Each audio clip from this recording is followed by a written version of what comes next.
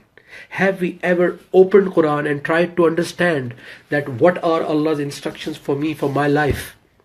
تو جب تک میں سمجھوں گا نہیں کہ اللہ کیا کہہ رہے ہیں، مجھ سے کیا حکم دے رہے ہیں، کیا اللہ صرف نماز پڑھنے کا حکم دے رہے ہیں، کیا اللہ صرف روزہ رکھنے کا حکم دے رہے ہیں، کیا اللہ صرف عمرہ اور حج کرنے کا حکم دے رہے ہیں، کیا اللہ صرف زکوٰۃ دینے کا حکم دے رہے ہیں، یا اللہ تعالیٰ 6667 آیات میں اور بھی احکامات دے رہے ہیں جس میں ہماری پوری زندگی، پورا دین آ جاتا ہے، پوری لائف کے نشیب و فراز، ups and downs, challenges, stresses, depressions, how to deal with the world, how to deal with children, how to deal with your parents, how to deal with your society, how to keep your nafsiyat stable and balanced. Are those all not ayat? Is Quran not going to guide us how to keep our life successful here and there? But when would we know that? So, عبادت، profit محمد صلی اللہ علیہ وآلہ وسلم کی عبادت کیا تھی؟ تو اللہ کے رسول صلی اللہ علیہ وآلہ وسلم کی عبادت کا معیار ایک آیت سے پتہ لگ جائے گا آپ کو. سورہ الانعام 6 آیت 161 162. ابھی تک جو میں نے بولا ہے، آئی ہوپ اس سے آپ کو تھوڑا بہت اندازہ ہو گیا ہوگا کہ عبادت جو ہے وہ پریکٹیکل ہے، کیونکہ اللہ کے رسول صلی اللہ علیہ وآلہ وسلم کی عبادت پریکٹیکل تھی، اس سے ریزلٹس آئے تھے. ہماری عبادت سے ریزلٹس نہیں آ رہے، ہماری عبادت کا ہمسائے کو نہیں پتہ لگ رہا، یعنی عبادت کے اثرات، عبادت کے ایفیکٹس ہمارے نیبرہڈ کو نہیں پتہ لگ رہے. ہماری گلی میں جو کچرا پڑا ہوا ہوتا ہے، ہماری گلی میں جو کچرا ہم پھینک دیتے ہیں، خاص طور پہ پاکستان میں جو کئی کئی دن پڑا رہتا ہے، وہاں پہ کھلا کچرا پھینک دیتے ہیں ہم. کیا یہ، اب میں کیا بولوں، کیا ہم نے اپنی عبادت سے یہ سیکھا ہے کہ باہر اپنے گھر سے باہر کچرا پھینک دو؟ کیا ہمارا ہمسایہ ہم سے خوش ہے، ہم سے تنگ ہے؟ ہمارے بچوں کے اندر کتنا ایمان ہے؟ ہمارے بچے ڈزنی کیریکٹرز کو، بالی ووڈ سٹارز کو، ہالی ووڈ سٹارز کو زیادہ جانتے ہیں، یا وہ اصحابہ کرام کے بارے میں جانتے ہیں، یا وہ جانتے ہیں صبر کیا ہے، شکر کیا ہے، اللہ سے معافی کیسے مانگنی ہے، اللہ کون ہے، اللہ کے رسول صلی اللہ علیہ وآلہ وسلم کا ہم سے کیا رشتہ ہے؟ کیا ہمارے بچے یہ زیادہ جانتے ہیں، یا ہمارے بچے ڈزنی کیریکٹرز کو زیادہ جانتے ہیں؟ ہمارے بچے سپورٹس سٹارز کو زیادہ جانتے ہیں، ہمارے بچے کرکٹرز کو زیادہ جانتے ہیں؟ Where are we going, where are we headed? آئیے اپنی عبادت کو دیکھتے ہیں. پہلے دیکھتے ہیں کہ اللہ کے رسول صلی اللہ علیہ وآلہ وسلم کی عبادت کا معیار کیا ہے. سورہ الانعام 6 آیت 162.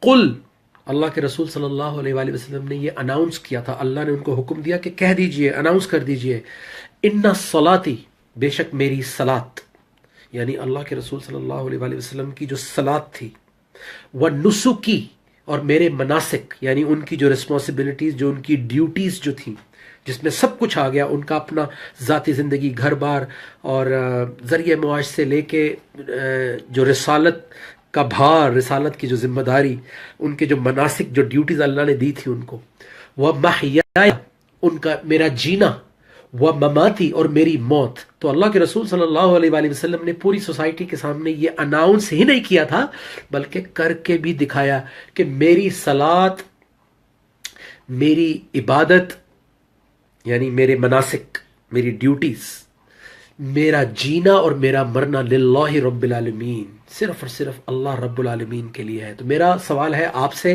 اور اپنے آپ سے، کیا میری زندگی کا، آپ کی زندگی کا، اپنے آپ سے سوال کیجئے. آپ سب لوگ please ask yourself this question, that the reason of our life, the purpose of our life, is it the same as Prophet Muhammad sallallahu alaihi wasallam's life. کیونکہ ان کی لائف کا پرپس کیا ہے؟ میری صلات، میرے مناسک یعنی میری ڈیوٹیز، میرا جینا اور میرا مرنا، یعنی پوری زندگی آ گئی اس میں للہ رب العالمین، صرف اور صرف اللہ کے لیے ہے. اس کا کیا مطلب ہے اللہ کے لیے ہے؟ اگلی آیت میں بتا رہے ہیں لا شریک لہ، اس کے اندر کسی کو میں شریک نہیں کروں گا. وبذالک امرت، اور مجھے یہ حکم ملا ہے اول المسلمین، کہ میں سب سے پہلا جھکنے والا، سب سے پہلا رول ماڈل، سب سے پہلا مسلم بن کر دکھاؤں سب کو.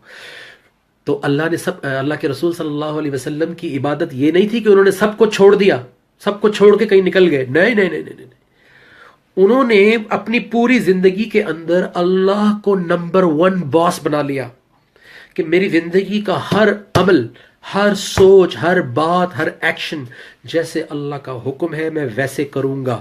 اس میں صلات بھی آ گئی، اس میں رمضان بھی آ گیا، اس میں حج بھی آ گیا، اس میں زکوٰۃ بھی آ گئی، اور اس میں حقوق بھی آ گئے، اس میں ذمہ داریاں بھی آ گئیں، اس میں ڈیوٹیز بھی آ گئیں، اس میں پوری جو موومنٹ تھی جو سب کو لے کر چلے تھے، سب کو ایجوکیٹ کیا تھا، سب کو درگزر کیا تھا، معاف کیا تھا، دشمن کو بھی گلے سے لگا لیا تھا، سب کو بغیر کسی تفریق کے انہوں نے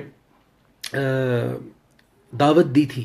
ہماری عبادت کیا ہمیں یہ اجازت دیتی ہے کہ ہم سامنے والے کو اس بنیاد پہ کہ اس کا سکول آف تھاٹ، اس کا مسلک ہم سے ڈیفرنٹ ہے، ہم سامنے والے کو کافر، مشرک اور پتہ نہیں کیا کیا کہہ دیتے ہیں، ہم سامنے والے کو جہنمی کہہ دیتے ہیں، ہم سامنے والے کو پتہ نہیں پبلکلی سوشل میڈیا پہ، فیس بک پہ، کبھی کبھی مسجد کے اس پہ سپیکرز پہ بھی امبیرس کر دیتے ہیں.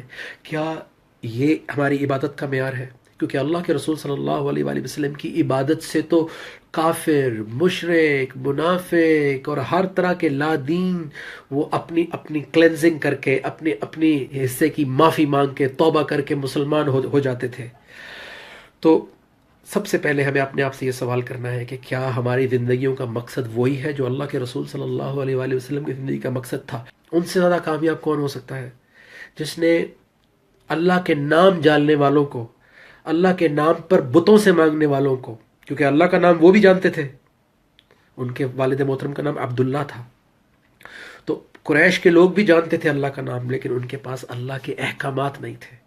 تو پتھر پوجنے والوں کو دنیا کی لیڈنگ قوم بنا دینا، اس سے کامیاب آدمی کون ہو سکتا ہے؟ مجھے ایک مثال دے دیجئے. ایسا کامیاب بنانا، ایسا کامیاب نہیں جیسے آج کل کی سپر پاورز یا آج کل کے ملک بن گئے ہیں، ایسا کامیاب بنانا کہ جس کی مثالیں پوری دنیا دے، جیسا لوگ بننا پسند کریں، جن کا حصہ لوگ بننا پسند کریں کہ کاش ہم بھی جو ہے ویسے بن جائیں، کاش ہم بھی اس ملک کا حصہ بن جائیں، کاش ہم بھی اس سوسائٹی کا حصہ بن جائیں کہ ہمیں بھی ویسے حقوق ملیں، ہماری بچیوں کی شادیاں بھی اس طرح سکون سے اور بغیر سٹریس کے، بغیر جو ہے وہ ڈپریشنز کے، بغیر ان کی عمریں گزر جاتی ہیں جہیز اور اس لعنتوں میں. تب بھی ایسا ہوتا تھا اور آج بھی ایسا ہوتا ہے. تو ہماری عبادت نے ہمیں کیا دیا؟ میں آپ سب سے یہ سوال کرتا ہوں. تو آئیے اللہ کے رسول صلی اللہ علیہ وآلہ وسلم کی عبادت کو ایک دفعہ پھر اینالائز کرتے ہیں. انہوں نے کھڑے ہو کے یہ اناؤنس کیا تھا قل ان صلاتی، بے شک میری صلات، میری میری میری، انہوں نے یہ نہیں کہا تمہاری تمہاری تمہاری. آج ہم بیان سنتے ہیں، تقریر سنتے ہیں، ہمیں بتایا جاتا ہے کہ یہ کرو، یہ نہ کرو، یہ حلال ہے، یہ حرام ہے. اللہ کے رسول صلی اللہ علیہ وسلم نے اپنے آپ کو مثال بنایا تھا، انہوں نے خود کو پیش کیا تھا کہ دیکھو، انہوں نے اناؤنس کیا ان صلاتی، میری صلات، میری مناسک، میری زندگی، میری موت للہ رب العالمین، اللہ کے لیے گزرے گی. لا شریک اللہ، اس میں میں کسی کو شریک نہیں کروں گا. یعنی جو مجھے اللہ نے رسپانسبلٹیز، جو مجھے اللہ نے ڈیوٹیز دے دی ہیں، یہ میں عبادت کا معیار بتا رہا ہوں کہ جو ڈیوٹیز اور جو رسپانسبلٹیز اللہ کے رسول صلی اللہ علیہ وسلم کو دے دی گئی ہیں، اس میں کسی کا انفلوئنس نہیں لوں گا میں. شریک کرنے کا مطلب کیا ہوتا ہے کہ یار بچے یہ کہہ رہے ہیں، یار بس میں تو بچوں کی خاطر مجبور تھا، یار میں نے رشوت لے لی، بس یار بچوں کی خاطر کرنا پڑ جاتا ہے، یار بس بیٹی کی عمر نکل جاتی میں نے اس کو دے دی. تو بیٹی کی عمر نکلنے کے چکر میں ہم کبھی کبھی غلط لوگوں کو بھی اپنی بیٹیاں اور بہنیں دے دیتے ہیں، جو پھر بعد میں ساری زندگی وہ واپس بھی نہیں آتی کہ ماں باپ کی ناک کٹ جائے گی. تو یہ جو فیئر، یہ خوف سوسائٹی کا، یہ جو ہم نے اپنے اوپر تلواریں لٹکائی ہوئی ہیں، یہ کیا ہے؟ یہ کہاں سے آئے؟ اسلام نے تو یہ نہیں دیا. اسلام تو صاف ستھری زندگی کی بات کر رہا ہے، ساتھ مل کر ایک دوسرے کے بوجھ بانٹنے کی بات کر رہا ہے، ایک دوسرے کا سہارا بننے کی بات کر رہا ہے. تو اللہ کے رسول صلی اللہ علیہ وآلہ وسلم نے اپنی عبادت میں جو ان کی عبادت، ان کی ذمہ داریاں تھیں، اس میں کسی کا انفلوئنس نہیں لیا. ایک ہاتھ میں سورج، ایک ہاتھ میں چاند، یعنی پیسہ بھی آفر کیا گیا، سرداری آفر کی گئی، عورتیں آفر کی گئیں، لیڈرشپ آفر کی گئی، تو وہ کسی لالچ میں نہیں آئے. آج ہم ساری عبادات کر کے بھی گھروں میں کیا لالچ میں نہیں آ جاتے؟ کیا ہم ایک ہاتھ میں سورج ایک ہاتھ میں چاند رکھ کے بھی کمپرومائز نہیں کر رہے؟ کیا ہم یہ مثال دے سکتے ہیں اپنے گھروں میں کہ بھی میرے ایک ہاتھ میں سورج ایک ہاتھ میں چاند بھی دے دو، میں کمپرومائز نہیں کروں گا اللہ کے احکامات پر؟ تو آپ خود جانتے جائیے، خود دیکھتے جائیے کہ ان کی عبادت کا معیار اور ہماری عبادت کا معیار، تو پھر ہم کیسے اس حالت میں نہ ہوں جس حالت میں آج ہم ہیں. اس کے بعد وہ کہتے ہیں وَبِذَلِكَ أُمِرْتُ، اور مجھے اس بات کا حکم دیا گیا ہے وَأَنَا أَوَّلُ الْمُسْلِمِينَ، کہ میں سب سے پہلا مسلم، سب سے پہلا جھکنے والا بن کے دکھاؤں. تو آج اگر آپ چاہتے ہیں کہ آپ کی عبادت کا بھی معیار وہی ہو جائے، کم از کم وہ راستہ تو ہو جائے، اس سے مقابلہ تو نہیں ہو سکتا، لیکن معیار تو اللہ نے سیٹ کر دیا نا کہ ایسی عبادت کرو، کیونکہ وہ ہمارے لیے تو پیٹرن ہے، ہمارے لیے ہی تو وہ ایک مثال ہے. اور کس کے لیے ہے وہ؟ ایک مسلمان جو ان کا کلمہ پڑھ رہا ہے، اگر وہ ان کو فالو نہیں کرے گا تو کون فالو کرے گا؟ My dear brothers, sisters, my respected elders, my beloved children, the word ibadat has come from Quran, first of all. تو جو ورڈ قرآن سے آیا ہے تو قرآن ہی تو بتائے گا وہ ہے کیا. تو پہلے تو میں آپ سب سے یہ سوال کرتا ہوں، مجھے سچ سچ بتائیے گا، کیا ہم نے عبادت قرآن سے سیکھی یا اپنے ماں باپ سے سیکھی؟ سچ سچ بتائیے گا. ہمارے ماں باپ نے ہمیں بہت کچھ اچھا دیا ہے، ہمیں بہت اچھی اچھی چیزیں بتائی بھی ہیں. ہر والدین اپنے بچوں کو اپنی بیسٹ ایبیلٹی کے حساب سے سکھاتے ہیں. میں کسی کو بھی نہ کرٹیسائز کر رہا ہوں نہ تنقید کر رہا ہوں، میں ایک سوال کر رہا ہوں صرف دماغ کو کھولنے کے لیے. ڈڈ وی لرن دا ورڈ عبادت from the Quran? Because Quran نے یہ ورڈ ہمیں بتایا، اللہ کے رسول صلی اللہ علیہ وسلم نے کر کے دکھایا. But did we ever learn عبادت فرام قرآن اور we learn it from our parents?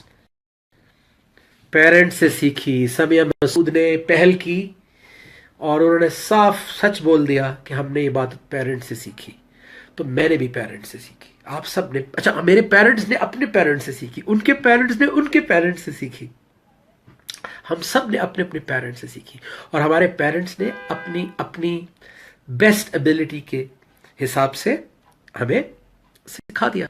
اب آپ کو قرآن مجید میں لے کر چلتا ہوں کہ اللہ تعالیٰ ہمیں کیا حکم دے اس سبجیکٹ کے اوپر پیرنٹس کو سامنے رکھتے ہوئے. سورہ لقمان 31 اس کی آیت نمبر 14 and 15 یہ نوٹ کر لیجئے. سورہ لقمان 31 آیت نمبر 14 and 15 دیکھیے. اور ہم نے انسان کو اپنے والدین سے نیک برتاؤ کی وصیت کی، اس کی ماں نے اسے ذوف پر ذوف کی حالت میں بھی اٹھائے رکھا. ذوف کا مطلب ہوتا ہے کمزوری. اور 2 سال تک اسے دودھ پلایا، اس امر کے پیش نظر کہ تو میرا اور اپنے والدین کا شکر ادا کرے اور آخرکار میری ہی طرف آپ کو لوٹنا ہے. تو اللہ تعالیٰ نے کہا کہ تمہاری ماں نے تمہیں کمزوری کی حالت میں بھی اٹھائے رکھا. جو بھی مائیں اس وقت سن رہی ہیں اور جو بھی بچے سن رہے ہیں وہ یہ بات غور سے سنیں کہ ماں نے 2 سال تک دودھ بھی پلایا، اپنے ووم میں ٹھہرایا. کیوں؟ کیونکہ اللہ کہہ رہے ہیں تاکہ تم میرا اور اپنے والدین کا شکر ادا کرے. تو پہلے شکر کس کا ادا کرنا ہے؟ اللہ کا. کیونکہ اندر بھی اسی نے رکھا ہوا تھا، ماں کے کنٹرول میں نہیں تھا کہ اندر بچہ کیسے کھا پی رہا ہے. مم human being doesn't even know what's going on in the womb, how the child is being, how the aulad, how whatever is in there, in whatever form, how is surviving, how is it being fed. We don't know. Allah has already ordained a system. Another system پہلے بنا ہوا ہوتا ہے. بچہ آتا ہے، دودھ تیار ہوتا ہے. تو یہ سب کس کی طرف سے ہو رہا ہے؟ اور بلکہ آپ کو مزے کی بات بتاؤں، آپ گوگل پہ جا کے چیک بھی کر لیں کہ جب بچے کی طبیعت خراب ہوتی ہے، تھوڑا سا بیمار ہوتا ہے اور اس کو صرف پلایا جا رہا ہوتا ہے، تو ماں کا دودھ کا کلر چینج ہو جاتا ہے. The color of the mother's milk changes a bit. It becomes antibiotic. It has antibiotic in it. Healing effect for the child. تو یہ کیسے ہو گیا؟ اگر ماں باپ کے ہاتھ میں ہے تو یہ دودھ کا رنگ خود بخود چینج کیسے ہو گیا؟ تو پتہ لگا کہ ماں باپ are only guardians. Please I request and beg to all the parents, میں سارے والدین کو ہاتھ جوڑ کے یہ ریکویسٹ کرتا ہوں کہ بچوں کو اپنی پراپرٹی، بچوں کو اپنی اونرشپ نہ سمجھیے. اللہ نے گارڈ بنایا ہے، میرے بھی بچے ہیں، اللہ نے گارڈ بنایا ہے پیرنٹس کو بچوں کے اوپر، کہ بچوں کو جیسا اللہ چاہتا ہے، کیونکہ یہ اللہ کی مخلوق ہے، اللہ نے بھیجا ہے، اللہ نے دیا ہے، ان کو اللہ کے حساب سے تربیت کرنی ہے. اگر آپ نے اپنی مرضی سے تربیت کی، اللہ کے حساب سے نہیں کی، تو آپ اور میں تو امپرفیکٹ ہیں، آپ اور میں تو نامکمل ہیں، آپ اور میں تو 100% نہیں ہے. ہمیں تو خود اللہ کی ضرورت ہے. تو ہم اپنی کمزوریاں بھی اپنے بچوں کو دے دیں گے. Please take my word in very positive sense, take my word with sincerity. بچوں کو یہ حکم دیا اللہ نے کہ پیرنٹس اگر کسی ایسی چیز کا حکم دے جس کا اللہ نے حکم نہیں دیا تو تب ان کی اطاعت نہ کرو، لیکن پھر بھی ان کے پورے رائٹس دو. اس کا مطلب ہے اللہ کہیں پہ بھی نہیں کہہ رہا کہ جو پیرنٹس سے ملا ہے اس کو ڈبل چیک بھی نہ کرو، اس کو ویریفائی بھی نہ کرو. ہو سکتا ہے ان کے پیرنٹس سے بہت ساری چیزیں ٹریڈیشن سے آ جاتی ہیں، بہت ساری چیزیں دوسرے کلچر سے آ جاتی ہیں. مثال کے طور پہ انڈین اور ہندو کلچر کے اندر یہ کہا جاتا تھا، جو ہم نے فلموں میں بھی دیکھا ہے، کہ بیٹی اب تیری شادی ہو گئی ہے، اب تیری وہاں سے ارتھی اٹھنی چاہیے. ارے بھائی، قرآن تو ایسا نہیں کہہ رہا. قرآن تو نہیں کہہ رہا کہ تیرا وہاں سے جنازہ اٹھنا چاہیے. ہو سکتا ہے کہ وہ رانگ نمبر لگ جائے، کبھی کبھی کمپیٹیبلٹی نہیں ہوتی، کبھی کبھی والدین نہیں دیکھ پاتے، چھان بین نہیں کر پاتے، غلط آدمی مل جاتا ہے، غلط عورت مل جاتی ہے. تو اس کا اللہ نے ایک حل رکھا ہوا ہے کہ السلام علیکم اور اپنے اپنے راستے پہ. تو یہ کہنا کہ تمہاری جو ہے وہ اب جا رہی ہو تو تمہاری ارتھی اٹھنی چاہیے، یہ دوسرے کلچر سے ہم نے اٹھا لیا کہ ہماری ناک کٹ جائے گی، ہماری انا کا مسئلہ ہے، لوگ کیا کہیں گے، بیٹی چاہے جو ہے وہ جہنم میں جلتی رہے.